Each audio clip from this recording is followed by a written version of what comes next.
की जय, महारानी की जय, रानी की जय, महारानी की जय, राधा रानी की जय, महारानी की जय, बरसाना वाले की जय जय जय, बरसाने वाले की जय जय जय, बरसाना वाले की जय जय, बरसाने वाले की जय जय जय, राधा रानी की जय, महारानी की जय, रानी की जय, रानी की जय, महारानी की जय, रानी की जय, महारानी की जय, राधा बरसाना वाले की जय जय जय, बरसाने वाले की जय जय जय, हरे कृष्णा कृष्णा कृष्णा हरे हरे, हरे राम राम राम हरे डबल, हरे कृष्णा कृष्णा कृष्णा हरे हरे, हरे राम राम राम हरे, हरे कृष्णा कृष्णा कृष्णा हरे हरे, हरे राम राम हरे, हरे कृष्णा कृष्णा कृष्णा हरे हरे, हरे राम राम हरे, हरे कृष्णा कृष्णा हरे हरे, हरे राम राम हरे, हरे कृष्णा कृष्णा कृष्णा हरे हरे, हरे राम राम हरे हरे, हरे कृष्णा कृष्णा कृष्णा हरे हरे, हरे राम राम हरे हरे, कृष्णा कृष्णा कृष्णा हरे हरे, हरे राम हरे हरे, हरे कृष्णा कृष्णा कृष्णा हरे हरे, हरे राम राम हरे हरे, हरे कृष्णा कृष्णा कृष्णा हरे हरे, हरे राम हरे हरे, हरे कृष्णा कृष्णा कृष्णा हरे हरे, हरे राम राम हरे हरे, हरि बोल हरि बोल। हरे हरे, हरे राम हरे,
तो आज यहाँ पर हम लोग एक महान पवित्र स्थल पर उपस्थित हुए हैं और इस स्थान का नाम ऐसे राधा रानी कहा जाता है। राधा रानी के नाम से ये स्थान है। यद्यपि हम जानते हैं यहाँ मानसरोवर है, किंतु यह स्थान राधा रानी के नाम से जाना जाता है, क्योंकि यहाँ राधा रानी का मंदिर भी हम लोगों ने दर्शन किया। तो ये स्थान का जो महत्व है, इस पर हम लोग चर्चा करेंगे। हम लोग जानते हैं कि भगवान का वृंदावन धाम साधारण रूप से रासलीला के लिए प्रसिद्ध है। भगवान ने वृंदावन में रासलीलाएं की थी, किंतु केवल वृंदावन में रासलीला हुई थी ये बात नहीं है। कई स्थानों पर भगवान कृष्ण ने रासलीलाएं की है, किंतु मुख्य रूप से वृंदावन की रासलीला इसलिए प्रसिद्ध है कि जितने तरह की गोपियां थी, हर तरह की गोपियां वृंदावन की रासलीला में वो अंशग्रहण कर रही थी। इसलिए वृंदावन की रासलीला को पंचायती रास कहा जाता है। इसमें पंचायत हर तरह की गोपियां उसमें अंशग्रहण कर रही थी। और भगवान कृष्ण के अंतरंग गोपियों के साथ जो लीलाएं हुई थी वो गोवर्धन में हुई थी। तो जो इस प्रकार हम जानते हैं कि शरत रास जो कार्तिक महीने में होता है, ये वृंदावन का रास है, शरत रास। किंतु जो वसंत रास है वो गोवर्धन में है। गोवर्धन में चंद्र सरोवर है, उसके तट पर भगवान कृष्ण ने रासलीलाएं की थी। और उसके साथ साथ गोवर्धन के पुंछरी की ओर एक स्थान है जिसका नाम रासस्थली, वहाँ भी भगवान कृष्ण ने रासलीलाएं की थी। तो जो भी हो, वृंदावन में जो रासलीलाएं हुई थी इसमें हर तरह की गोपियां भाग ले रही थी। और जितनी गोपियां थी भगवान कृष्ण ने अपने को उतने रूपों में विस्तार किया था। इसलिए हर गोपी ये अनुभव कर रही थी कि कृष्ण मेरे पास है। दो गोपियों के बीच में एक कृष्ण। तो इस प्रकार अनंत गोपियां और अनंत कृष्ण इस रासलीला में अंशग्रहण कर रहे थे। तो श्रीमती राधा रानी जो कि भगवान कृष्ण की सर्वश्रेष्ठ प्रेयसी है,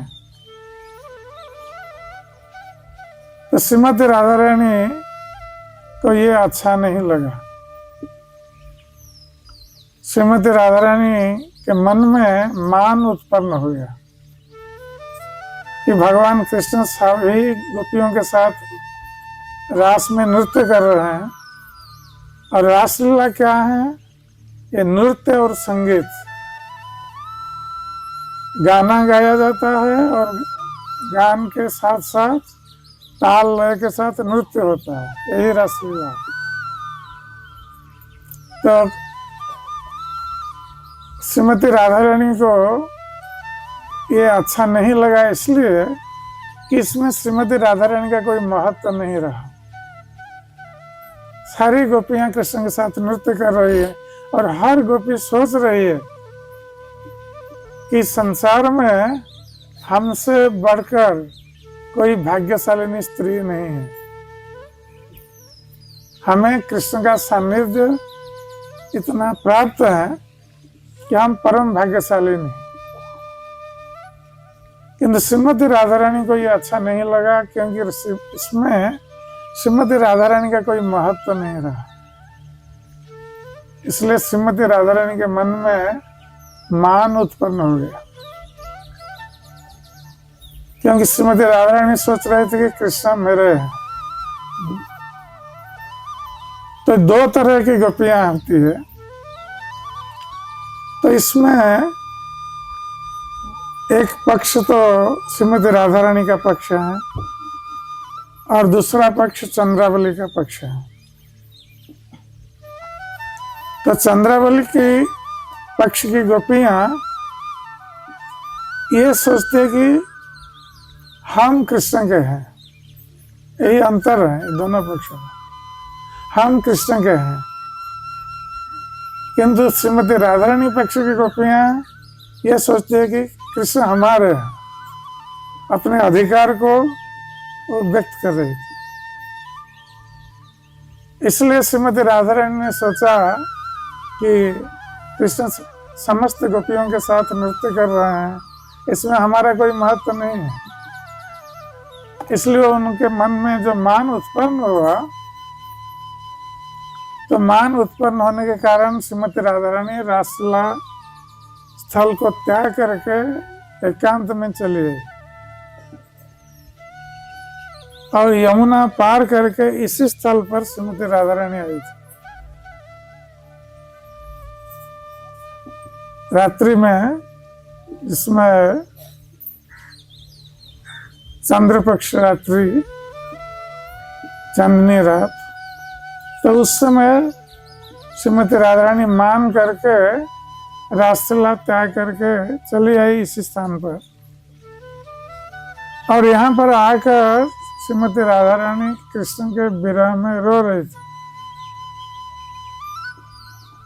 ऐसे मन में मान है कृष्ण के प्रति, और कृष्ण के विरह में वो रो रही थी। और उनके रोने से, उनके नेत्रों से जो अश्रु जल निकला था, उस अश्रु जल से ये सरोवर बना। इसलिए इस सरोवर का नाम है मान सरोवर। मान से जो अश्रु जल निकले थे, उस अश्रु जल से ये सरोवर बना है। इसलिए बहुत पवित्र स्थान है, क्योंकि ये श्रीमती राधा रानी के नेत्रों के अश्रु जल है। ये सरोवर ये केवल पानी नहीं है, ये अश्रु जल है। इसलिए हम इस जल को अपने मस्तक पर छिड़कते हैं और आचमन भी करते हैं इस जल का, जिससे कि हम श्रीमती राधा रानी की कृपा प्राप्त हो सके और हमारा हृदय शुद्ध हो सके। तो जब कृष्ण ने देखा कि राधा रानी रास नृत्य में नहीं है, तो राधा रानी के बिना कृष्ण को भी अच्छा नहीं लगा रास नृत्य। तो श्रीमती राधा रानी को ढूंढते हुए भगवान कृष्ण इस स्थान पर पहुंचे, और इस स्थान पर पहुंचकर श्रीमती राधा रानी को मनाने लगे, किंतु श्रीमती राधा रानी तो रो रही थी, कृष्ण की बात नहीं सुन रही थी। तो भगवान कृष्ण ने अपने मस्तक को श्रीमती राधा रानी के चरणों में झुका दिया। तो जिस प्रकार श्री जयदेव गोस्वामी ने गीत गोविंद में लिखा है कि स्मर गरल खंडनम मम शिरसि मंडनम देहि पद पल्लवम उदार। भगवान कृष्ण राधा रानी के चरण कमल की प्रार्थना कर रहे हैं, अपना मस्तक झुका करके उनके चरणों का, कि मेरे चरण कमल को मुझे प्रदान करो, मेरे मस्तक में स्थापन करो। इस प्रकार ये भगवान कृष्ण का और श्रीमती राधा रानी का जो प्रेम, दिव्य प्रेम, इसमें भौतिक काम वासना का कोई गंध नहीं, केवल दिव्य प्रेम। तो ये प्रेम की परिपाटी है कि प्रेमी अपने प्रेम दूसरे प्रेमी को मनाने के लिए कुछ हद तक जा सकता है। तो अंत में श्रीमती राधा रानी भगवान कृष्ण के दैन्य भाव और समर्पण की भावना को देखकर उनका मान खंडन हो गया था। जय श्रीमती राधा रानी की जय, जय श्री कृष्णचंद्र भगवान की। तो हम लोगों ने मंदिर में देखा श्रीमती राधा रानी का मुखमंडल, तो बहुत सुंदर, जैसे श्रीमती राधा रानी यहाँ पर उपस्थित है और सचमुच उपस्थित है श्रीमती राधा रानी। ये वृंदावन राधा रानी का वन है, क्योंकि यद्यपि इसका नाम वृंदावन है, वृंदा देवी का वन, किंतु वृंदा देवी ने इस वन को श्रीमती राधा रानी को अर्पित किया था। क्योंकि भगवान कृष्ण की लीला के लिए वृंदा देवी हर तरह का आयोजन करती है। भगवान कृष्ण की लीला में जो आवश्यक है, जिन वस्तुओं की आवश्यकता है, जिस समय और स्थान की आवश्यकता है, भगवान कृष्ण के लिए वृंदा देवी इसका आयोजन करती है। वृंदावन में जितने पशु पक्षी हैं, ये सब वृंदा देवी के अधीन है। और वृंदा देवी के कहने पर ये भगवान की लीला में सहायक होते हैं। तो वृंदा देवी ने इस वन को श्रीमती राधा रानी को अर्पित किया था और इस वन की ईश्वरी के रूप में, रानी के रूप में स्थापित किया था। इसलिए श्रीमती राधा रानी का दूसरा नाम है वृंदावनेश्वरी। ये वृंदावन की ईश्वरी है। तो ये वृंदावन का धाम ये श्रीमती राधा रानी का ही वन है। और यहाँ सारे वृंदावन में श्रीमती राधा रानी और कृष्ण की लीलाओं की स्मृति ये सारे स्थान वहन करते हैं। तो हम यहाँ से फिर आगे जाएंगे भंडीर वन। तो आप लोग देखते होंगे कि वृंदावन में जबकि वन होना चाहिए, अब तो वन नहीं रहा वृंदावन में, अब वृंदा भवन बन गया वन भवन बन गया। किंतु हम लोग जब आए थे, हम 81 साल की बात कह रहे हैं, जब हम पहली बार आए थे वृंदावन, उस समय वृंदावन बहुत सुंदर था, चारों ओर वन थे और भवन बहुत कम थे और यमुना का जल इतना निर्मल जल था कि हम लोग आते थे, यमुना में स्नान करते थे और सीधे यमुना का जल पान करते थे। बहुत स्वादिष्ट जल। किंतु अब कालक्रम में सब परिवर्तित हो गया है, बहुत सारे लोग आने लगे हैं और उनके लिए सब भवन बन गए हैं। इसलिए वृंदावन का जो मूल स्वरूप, ये मूल स्वरूप अब हमें दृष्टिगत नहीं होता है। केवल 2 स्थानों को छोड़कर केवल वृंदावन का अवशेष आप निधिवन में देख सकते हैं और सेवा कुंज में देख सकते हैं। तो उस समय के कुंज वन है। तो उस कुंज वन को देखकर हम वृंदावन के भाव का स्मरण कर सकते हैं। किंतु हमने देखा है वृंदावन में जितने सारे वृक्ष हैं, ये भगवान कृष्ण की लीला के लिए ये सब वृक्ष खड़े हुए हैं। और इनमें दूसरे स्थान पर हम देखेंगे कि वृक्षों की डालियां ऊपर उठती है, किंतु यहाँ पर वृक्ष की डालियां नीचे जाती है। ये कुंज बनाने के लिए, भगवान की लीला के लिए। देखिए इस वृक्ष की डालियां इन लोगों की देखिए सब नीचे आ रही।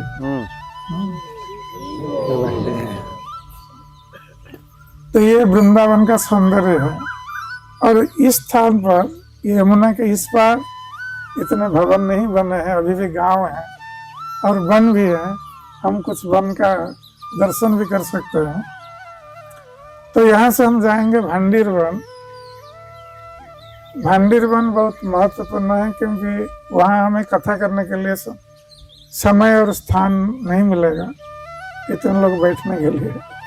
इसलिए हम आज यहीं पर बता देते हैं जो जो स्थान हम आगे दर्शन करेंगे।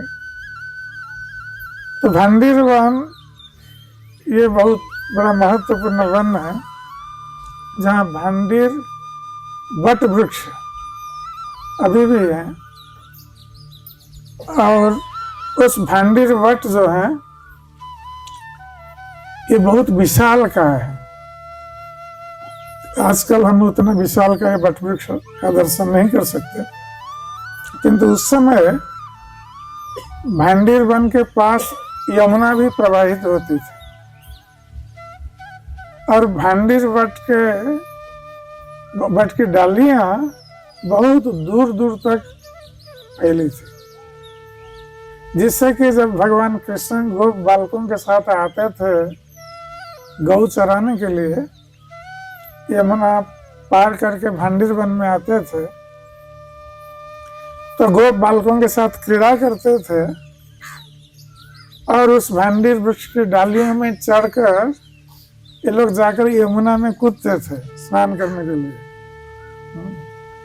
और कभी कभी यमुना को पार करने के लिए भी भांडीर वृक्ष की डालियों का व्यवहार भी करते थे। इतना विशाल का ये भांडीर वृक्ष था। अब जो वृक्ष है वो उतना विशाल का नहीं है, किंतु बहुत प्राचीन वृक्ष है। तो भांडीर वन में भांडीर वट जो है ये यमुना के इस पार भगवान कृष्ण के लीला स्थलियों में प्रमुख है, क्योंकि वहाँ पर भगवान कृष्ण ने ग्वाल बालों के साथ बहुत सारी लीलाएं की है। तो जब ग्वाल बाल यहाँ पर गौओं को लेकर आते थे, गौ चराते थे, तो भांडीर वृक्ष के नीचे बैठ करके भोजन भी करते थे। तो गोप बालकों की माताएं दोपहर के भोजन के लिए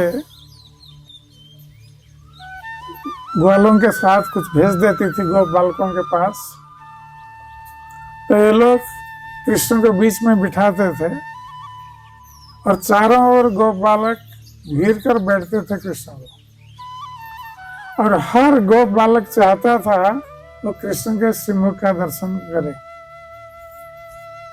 तो साधारण रूप से यह संभव नहीं है, क्योंकि यदि कृष्ण बीच में बैठे हों तो उनके सामने जो लोग बैठे हैं वही उनके मुख का दर्शन कर सकते हैं, किंतु जो पीछे बैठे हैं वो उनका मुख का दर्शन नहीं कर सकते। किंतु भगवान कृष्ण अपना ऐश्वर्य प्रकाशित कर रहे थे।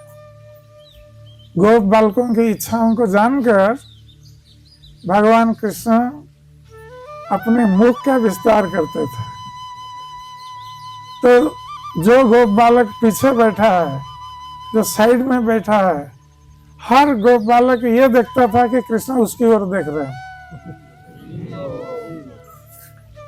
तो इस प्रकार भगवान श्री कृष्ण गोप बालकों की इच्छाओं को पूर्ण करते थे। और वहां पर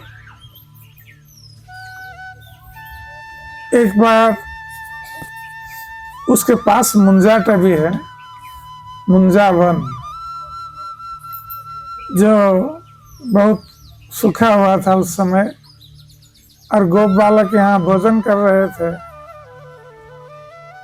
तो उस समय भोजन में मग्न थे, और जब भोजन करते थे कृष्ण गोप बालकों के साथ, ये बालकगण घर से जो भोजन आया है उसको पहले चखते थे, चेक करके फिर कृष्ण को देते थे। कृष्ण देखो हमारे घर से ये भोजन है, बहुत बढ़िया है, तुम थोड़ा चख के देखो।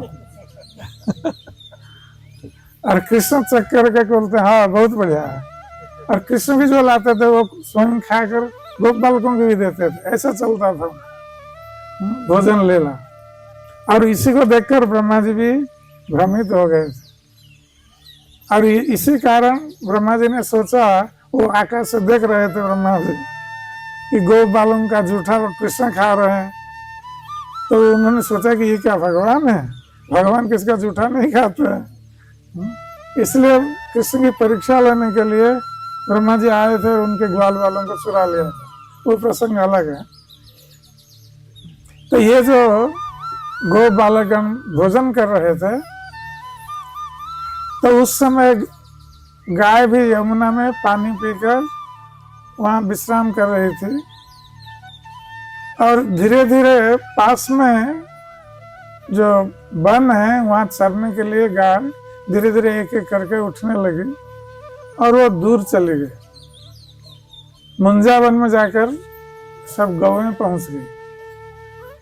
तब जब गौ बालकों ने देखा कि गौएं पास में नहीं है, तो उनको डर लगा कि अब गौएं कहीं निकल गई है, और उनको खोजने के लिए ये गौ बालक कृष्ण को बिना बताए सब एक एक करके चले गए अपनी गौओं को लाने के लिए। तो ये गौएं जब मुंजाटवी में मुंजा वन में पहुंचे, तो वहाँ गर्मी का दिन था और दोपहर का समय था। सूर्य का ताप गौएं सहन नहीं कर पा रही थी, और इधर जो मुंजावन था ये भी सब सूखा सूखा था, तो गौएं बहुत कष्ट पा रही थी और लौटने के लिए उनको रास्ता नहीं मिल रहा था। वो वन में प्रवेश कर गई थी। गो बालकगण भी गौओं के पीछे पीछे जाकर उस मुंजावन में पहुंच गए, और वे लोग भी रौद्र ताप से वो तापित हो गए। वे लोग भी, उन लोगों को भी कष्ट हुआ। तो गौएं कष्ट में थे और गोपाल बालक भी कष्ट में थे। उसी समय कंस के कुछ अनुचर इस अवसर को देखकर उन लोगों ने सोचा कि कृष्ण आएंगे इनका उद्धार करने के लिए, इसलिए कृष्ण के साथ ये गोप बालक और गौओं को जला करके नष्ट कर देने के लिए उन्होंने आग लगा दी उस मुंजा टेबल में। और वो मुंजा वन सूखा हुआ वन था, तो तुरंत आग पकड़ ली। और जब चारों ओर आग से ये गोप बालक और गौएं घिर गई,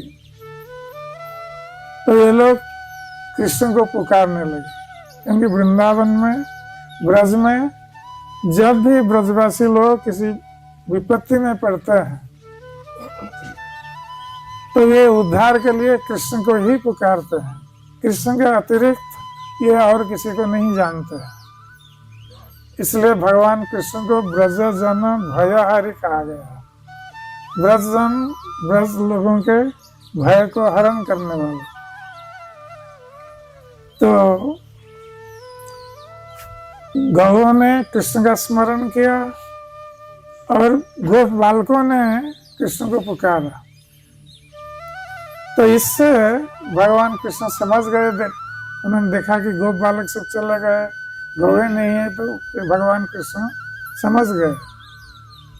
तो तुरंत आकर वो पहुंच गए उनके पास और गोप बालकों से कहा कि तुम लोग सब आंख बंद कर लो। तो गोप बालकों ने जब आंखें बंद की, तो भगवान कृष्ण ने क्या किया, जो आग लगी थी, कंस के अनुचरों ने आग लगा दी थी वन में और आग जल रही थी। भगवान कृष्ण ने अपना मुंह खोला और सारे आग को उन्होंने पी लिया। तो यहाँ प्रश्न उठता है कि भगवान कृष्ण ने गोप बालकों को आंख बंद करने के लिए क्यों कहा? उनके सामने भी आग को पी सकते थे। कोई बता सकता है भगवान कृष्ण ने आंख बंद करने के लिए क्यों कहा? इसलिए कहा कि भगवान कृष्ण को याद था बचपन में जब मिट्टी खाते थे, ये गोप बालक जाकर माता यशोदा को कंप्लेन कर देते थे कि माता कृष्ण ने मिट्टी खाई है। और आज यदि गोप बालक लोग देखेंगे कृष्ण ने आग पी है और जाकर माता यशोदा को बता देंगे, तो माता यशोदा और मुझे डांटेगी कि पहले तो मिट्टी खाया था, अब आग भी पी ली। इसलिए भगवान कृष्ण ने उनका कि आंख बंद कर लो। तो किसी ने देखा नहीं कृष्ण ने क्या किया, और ये लोग मुक्त हो गए आग से। और सभी ने देखा, पहले जैसे कृष्ण के साथ भोजन कर रहे थे भांडीर वट के निकट, तो सभी अपने को उसी स्थिति में पाया। तो वहां पर भांडीर वट में और एक लीला भी हुई थी। वहाँ बलराम जी का मंदिर भी है। तो हम लोग जानते हैं प्रलंबासुर के बारे में कि कैसे प्रलंबासुर आया था गोप बालक के रूप में और कृष्ण की टोली में मिल गया था, कृष्ण के गोप बालकों के साथ मिल गया था। और उसने सोचा कि कृष्ण उसको समझ नहीं पाएंगे, जान नहीं पाएंगे। तो कृष्ण तो जान गए क्योंकि वो भगवान है। कृष्ण को पता था ये आया है असुर, गौ बालक का रूप धारण किया है। तो भगवान कृष्ण ने कहा कि गौ बालकों से हम एक खेल खेलेंगे। और इसमें चोर डाकू, चोर पुलिस का खेल, चोर पुलिस समान है। तो खेल में जो हार जाएगा, जो हारेगा वो दूसरे पार्टी, दो पार्टी बन गए। तो एक पार्टी में जो हार जाएगा वो दूसरे पार्टी के गो बालकों को अपने कंधे पर बिठा करके ये भांडीर भट्ट के पास लाएगा, यहीं छोड़ेगा। तो ये प्रलंबासुर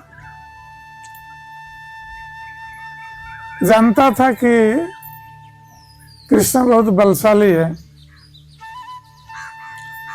और कृष्ण की पार्टी में वो आ गया। और कृष्ण जानबूझकर खेल में उनकी पार्टी हार गई। तो उनकी पार्टी के ग्वाल बाल बलराम जी दूसरी पार्टी में थे, उनको कंधे पर बिठा करके भांडीर भट्ट पर छोड़ना था। तो प्रलंबासुर ने बलराम जी को कंधे पर उठाया। उसने सोचा कि कृष्ण बहुत बलशाली है, ये बलराम को लेकर वो मार देगा पहले। तो बलराम को कंधे पर उठा करके उसको भांडीर भट्ट के पास छोड़ना था, वो और आगे निकल गया। तो जब आगे निकल गया, बलराम जी को शक हुआ कि ये आगे क्यों जा रहा है। तो धीरे धीरे ये प्रलंबासुर जब धीरे धीरे आकाश में उठने लगा, तो बलराम जी समझ गए कि ये कोई असुर है, ये छल से मुझे ले आया है। तो बलराम जी ने अपना वजन बढ़ा दिया। तो प्रलंबासुर बलराम जी के वजन को सहन नहीं कर सका, वो नीचे गिरने लगा। किंतु वो अपने रूप में आ गया। प्रलंबासुर पहले तो ग्वाल बाल का रूप धारण किया था, अपने रूप में आ गया। तो जब बलराम जी ने देखा कि ये असुर अपने रूप में आ गया है, तो वो भांडीर भट्ट के पास वहीं उपस्थित थे। ना, भांडीर भट्ट के पास नहीं, उसके आसपास उपस्थित थे। तो उस समय भगवान की इच्छा से, क्योंकि योग माया भगवान की लीलाओं की व्यवस्था करती है, तो योग माया के प्रभाव से जब भगवान कुछ इच्छा करते हैं लीला करने के लिए, योग माया उसकी व्यवस्था करती है। तो भगवान कृष्ण की व्यवस्था के अनुसार आकाश में घने काले बादल छा गए और आंधी तूफान आने लगी। तो इसको देखकर नंद महाराज बहुत डर गए। वो अपने लिए नहीं डर रहे थे, कृष्ण के लिए डर रहे थे कि इस आंधी तूफान और बरसात में कृष्ण का क्या होगा। तो उस समय श्रीमती राधा रानी, जो कि रावल में थी, और उस समय उनकी आयु भी छोटी थी, किंतु राधा रानी ने अपने दिव्य रूप का प्रकाश किया। 16 श्रृंगार करके श्रीमती राधा रानी उस स्थान पर पहुंची जहां नंद महाराज कृष्ण को लिए हुए थे। और श्रीमती राधा रानी नंद महाराज के पास आकर अपने हाथ को फैला दिया कृष्ण को गोद में लेने के लिए। तो नंद महाराज ने सोचा कि ये कोई वन देवी है, कृष्ण की रक्षा के लिए आई है। तो नंद महाराज ने कृष्ण को उनके हाथ में सौंप दिया। तो श्रीमती राधा रानी कृष्ण को लेकर इस भांडीर भट्ट के पास आ गई, और जब भांडीर भट्ट के पास आ गई तो कृष्ण बाल रूप में थे, तो किशोर रूप में वो परिवर्तित हो गए, बाल रूप से किशोर रूप बन गए। और उसी समय श्रीमती राधा रानी के सखी ललिता विशाखा आदि भी वहाँ उपस्थित हो गए। और ब्रह्मा जी आकाश में जा रहे थे, देखा राधा कृष्ण को, तो वो भी नीचे उतर आए। और ब्रह्मा जी ने राधा कृष्ण का विवाह वहां पर किया था भांडीर भट्ट के पास। तो ये गुप्त रूप में ये विवाह हुआ था राधा कृष्ण का, ब्रह्मा जी ने किया था। और उसके पश्चात पुनः श्रीमती राधा रानी, कृष्ण फिर बाल रूप में आ गए। श्रीमती राधा रानी कृष्ण को लाकर नंद महाराज को सौंप दी। और जो आकाश में घने बादल, काले बादल और आंधी तूफान, ये सब दूर हो गए। तो ये लीला भी वहीं पर हुई थी। इसलिए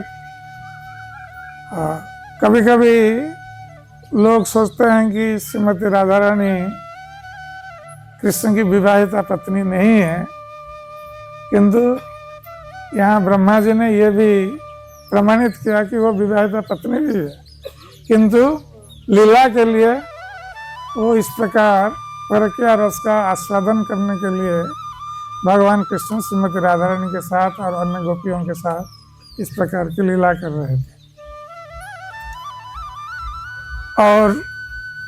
और एक प्रसंग है, जब भगवान कृष्ण ने वत्सासुर का वध किया था, जो बछड़े के रूप में आया था। कृष्ण उस समय बछड़ा चराते थे, तो कृष्ण के बछड़ों में मिल गया था। और कृष्ण ने समझ लिया ये असुर आया है बछड़े के रूप में, तो कृष्ण ने उसके पीछे का जो पीछे की टांग उसको पकड़ करके घुमा के फेंका था। वो पेड़ क्या है? कपित्थ पेड़, उड़िया में कहीं सा बोलते हैं। कपित्थ पेड़ के ऊपर फेंका था वत्सासुर का, और वत्सासुर का वध किया था।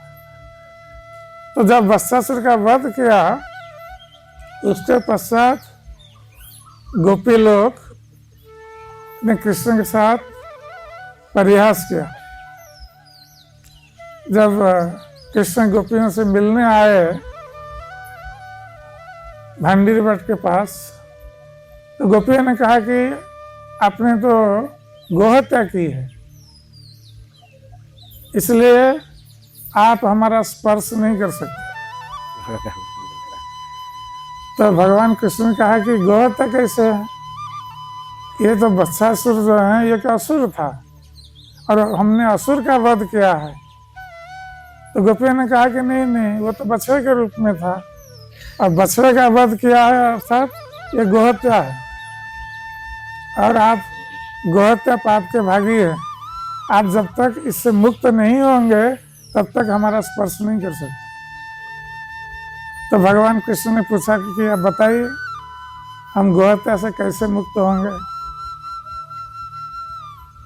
तो गोपियों ने कहा कि संसार में जितने तीर्थ हैं, सारे तीर्थों के जल में जब आप स्नान करेंगे तब आप इस गोहत्या पाप से मुक्त हो सकते हैं। तो भगवान कृष्ण ने अपनी बंसी से एक कुआं खोदा, वो बंसी कूप कहा जाता है, वहाँ भांडीर भट्ट के पास ही है बंसी कूप। और संसार के जितने तीर्थ हैं, सारे तीर्थों का स्मरण किया, तो सारे तीर्थ आ गए उस कूप में, जो बंसी से कूप बनाया था, कुआं खोदा था। संसार के सारे तीर्थ वहाँ पर उस जल में प्रवेश कर गए और भगवान कृष्ण ने स्नान किया उस जल में और पुनः गोपियों को संतुष्ट किया। इस प्रकार उनके गोपियों के कहने पर यह गोहत्या पाप से मुक्त हुए, जबकि भगवान को कोई पाप नहीं लगता है। फिर स्नान करते हैं इस बंसीकूप के जल में और वहाँ पर स्नान करके उस वस्त्र को वहीं त्याग देते हैं और नया वस्त्र पहन के जाते हैं, पूजा करते हैं। तो इस प्रकार उनको पुत्र संतान की प्राप्ति होती है। ये एक ब्रज की रिवाज है। और साल में एक दिन मेला लगता है वहाँ पर, जिस दिन उस कुएं का जल, बंसीकूप का जल में दूध निकलता है, पूरा जल सफेद हो जाता है।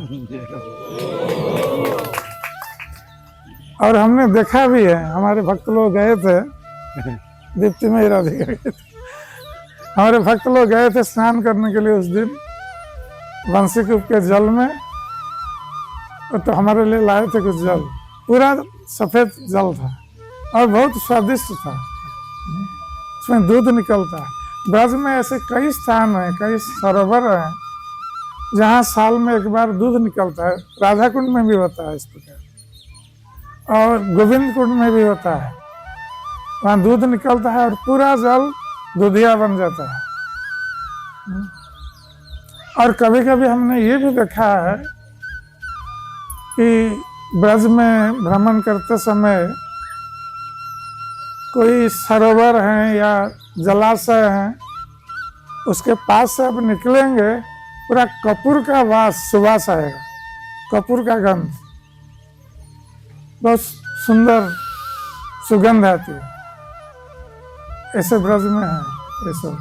यद्यपि बाह्य दृष्टि से लगता है कि ये गंदा है, किंतु कभी कभी बाह्य दृष्टि से जो गंदा दिखता है उससे कपूर की गंध आती है, ये हमने भी देखा है। तो भंडीर वट इस प्रकार कई दृष्टि से महत्वपूर्ण है।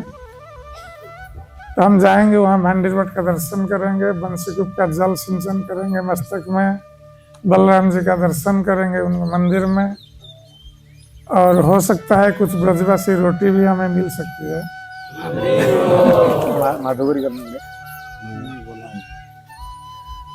थोड़ा ब्रजवासी रोटी और अचार, ब्रजवासी लोग यही खाते हैं रोटी और अचार। हम थोड़ा प्रसाद सेवन कर सकते हैं। और उसके पास है बंसी वट, जहाँ पर भगवान कृष्ण बंसी वादन करते थे और बंसी वादन करते हुए अपने गौओं को बुलाते थे। तो बंसी वादन जब करते थे तो बंसी से जो स्वर निकलता था उसमें गौओं का नाम आता था, हर एक गौओं का नाम। और गौएं जब सुनती थी अपने नाम तो तुरंत कृष्ण के पास चली आती थी। और कृष्ण गौओं को इकट्ठा करके फिर लेकर जाते थे। और उसी प्रकार जब वहाँ सुहावनी मौसम होता था तो उस समय भगवान कृष्ण रासलीला करना चाहते थे, तो वो भी उसी बंसी वट पर बंसी वादन करते थे। और बंसी वादन करते समय हर गोपी का नाम बंसी के ध्वनि से निकलती थी, बंसी की ध्वनि से हर गोपी का नाम निकलता था। और जब गोपियाँ सुनती थी अपना अपना नाम, केवल वही गोपी सुनेगी, दूसरा गोपी सुने नहीं सकती, दूसरी गोपी अपना नाम सुनेगी तो सभी आते थे वहाँ रासलीला में अंशग्रहण करने के लिए। और भगवान कृष्ण ने वहाँ पर बंसी वट पर रासलीलाएं भी की थी। वहाँ अभी भी बन है बंसी वट पे, ये वृंदावन के बंसी वट से भिन्न है। और जब गोपियों को रास क्रीड़ा में प्यास लगी थी उस समय कृष्ण ने वहाँ पर बंसी से खुदवाया था ना, बंसी से ना, एक वहाँ एक तलैया है, श्याम तलैया उसको बोलते हैं। गोपियों को पानी पिलाने के लिए उसने बंसी से खोदी थी, तो वो तलैया भी है, उसका भी हम दर्शन कर सकते हैं। तो इस प्रकार हम उन स्थानों का दर्शन करके फिर अपने वृंदावन में लौट चलेंगे। हरे कृष्ण।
हरे कृष्णा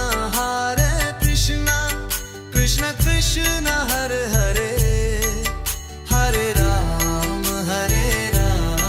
राम राम हरे हरे। हरे कृष्णा कृष्ण कृष्ण हरे हरे, हरे राम राम राम हरे हरे। हरे कृष्णा कृष्ण कृष्ण हरे हरे, हरे राम राम राम हरे हरे। हरे कृष्णा कृष्ण कृष्ण हरे हरे, हरे राम राम राम हरे हरे।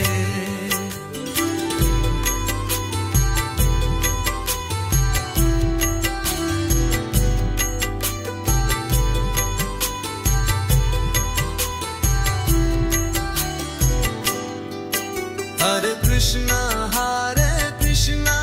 कृष्ण कृष्ण हरे हरे, हरे राम राम राम हरे हरे। हरे कृष्णा कृष्ण कृष्ण हरे हरे, हरे राम राम राम हरे हरे। हरे कृष्णा कृष्ण कृष्ण हरे हरे, हरे राम राम हरे हरे। हरे कृष्णा कृष्ण कृष्ण हरे हरे, हरे राम राम राम हरे हरे। हरे कृष्णा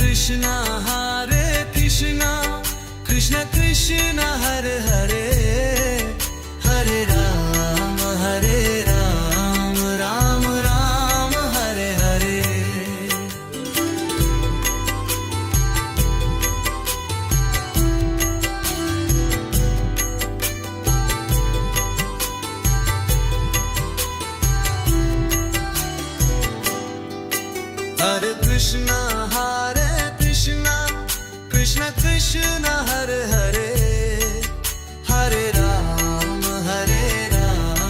राम राम हरे हरे। हरे कृष्णा कृष्ण कृष्ण हरे हरे, हरे राम राम राम हरे हरे। हरे कृष्णा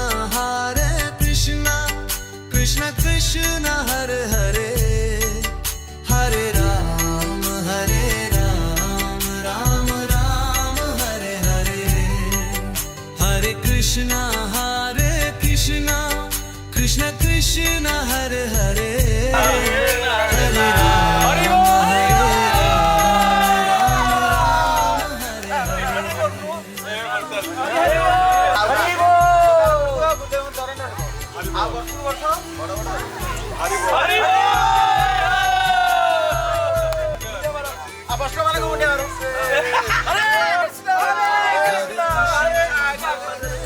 कृष्ण कृष्ण हरे हरे हरे राम राम राम हरे हरे हरे कृष्णा कृष्ण कृष्ण हरे हरे हरे राम राम हरे हरे हरे कृष्णा कृष्ण कृष्ण हरे हरे हरे राम राम हरे हरे